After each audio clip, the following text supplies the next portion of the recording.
Here he is, Mr. Tom Cruise, ladies and gentlemen.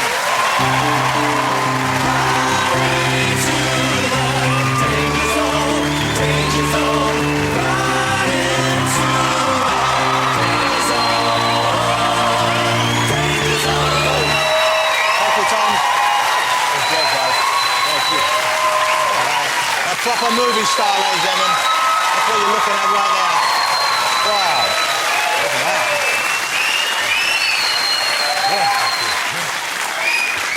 Very nice. I like to think some of the whistles were for me as well. Tom, how great to see you. It's great to see you again. Thank you for coming on the show. Welcome back to London. Thank you. How was the premiere for you this week? It was Wednesday night, and you had the big one in Germany, you had the big one in Berlin as well. Yeah, we had that in Berlin. The one in Berlin, I believe the movie got a standing ovation. Yeah, we got... standing ovation. Were you concerned about how it would play in Germany? Because obviously it's a, I know it's a positive spin on that particular period in their history, but at the same time, it's, it's there's a lot of pressure when we're making it to make it accurate to those events. I mean, we weren't necessarily trying to put a positive spin on anything. We were just trying to tell the story, and there's a lot of pressure when we were making the film. Just, I've only played a historical character. This is my second time. Ron Kovic, Born on the 4th of July, and then this film. And the vampire guy as well, of course. Oh, yeah, he's our story. Yeah. Oh, yeah, I forgot about that. Three. That was in the past. Right. Yeah, of course. I'm going to talk about the movie at some length later on because I love the film. We'll talk about it. But when you come, I've noticed, when you do premieres and when you come over here to premieres, it's a kind of almost a tradition where you walk around and you seem to want to greet every single person in the crowd individually, which is a lovely gesture. It's a marvellous thing. But you spend a lot of time out there. How long do you spend outside on average before a movie? I don't know.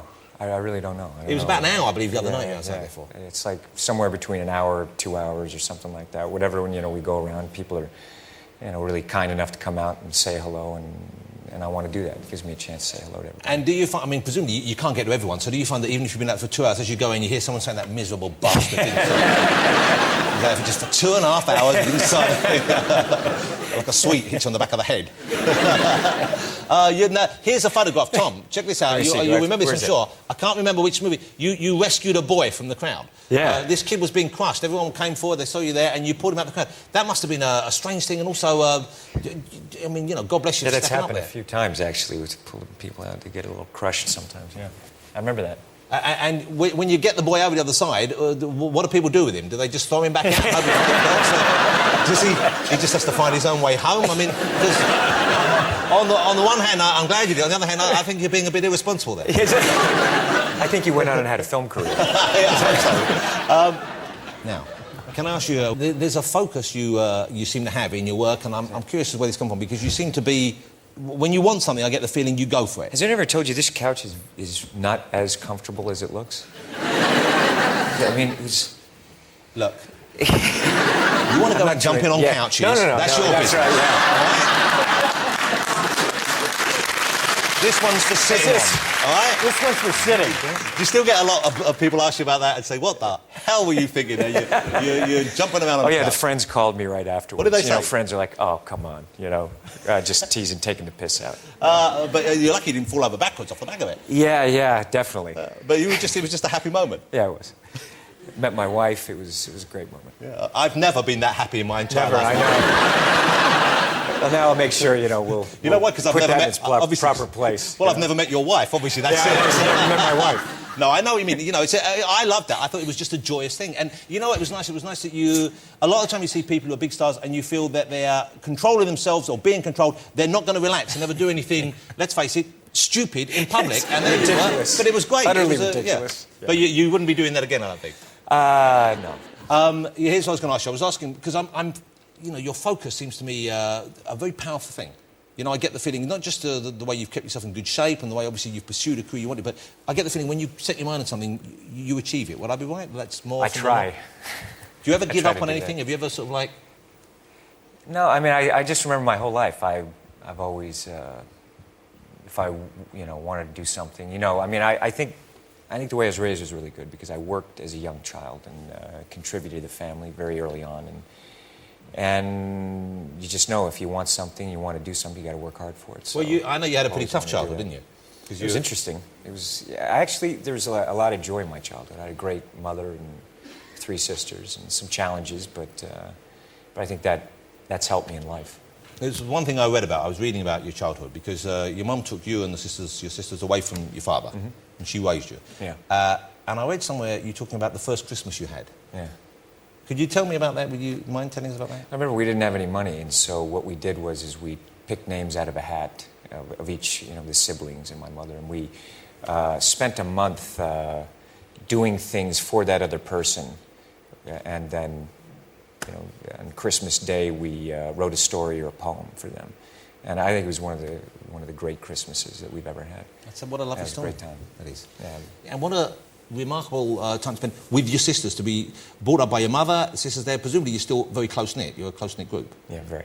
Yeah. And one of your sisters works for you, I think, didn't she? Yeah, they're all around. I used to, we all close by and work together and play together. Is it true they used to bring their friends home to practice kissing on you?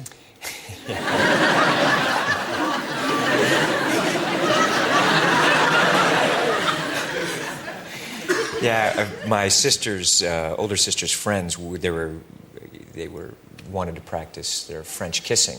Not my sister. I wasn't so saying of course that.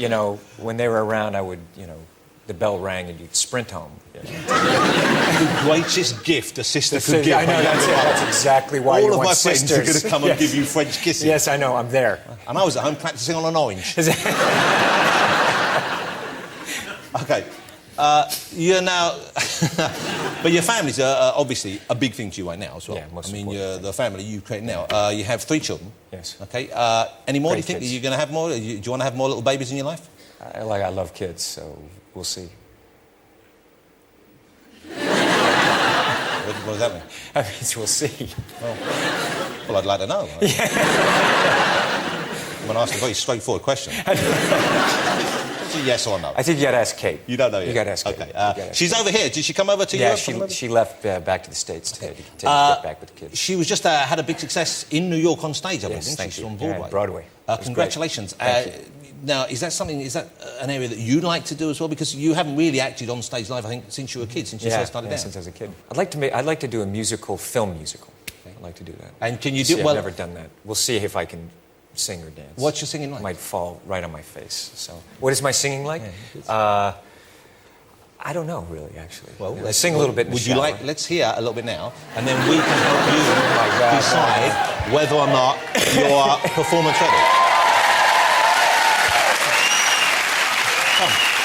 But I don't want to ruin my chances and scare people away from my You are not film leaving musical. until you've sung, so don't even start wheezing out of it.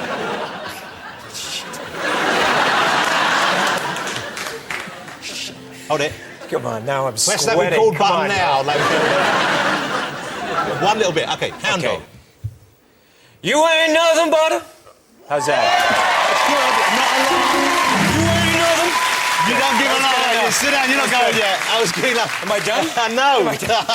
It was one of the most excruciating experiences you've had in public recently. I've had a few of them. You're not a bad voice, but you did seem a little shy there. I started sweating, I think. Enjoy the club. Okay. It seems to me there aren't many things that you haven't mastered. In movies you get asked to do a challenge, something. I've seen you doing, the horse riding, motorcycle riding, car racing. I've fallen off a few horses, crashed a few cars. But you've learned to do most of those things. Yeah, it's fun to do that. Let me show you. This is a clip from, I think this was Mission Impossible 2, the beginning of Mission Impossible 2. Yeah. Okay. Remarkable piece of footage, and this is actually you up on the side of this. Not clip. CGI. Okay, have a look. This is incredible. I'll ask you how you did this and what was going on with him. But if you remember the film, you're not going to show you. But look at this from the beginning of Mission Impossible 2. Look at Tom in action here.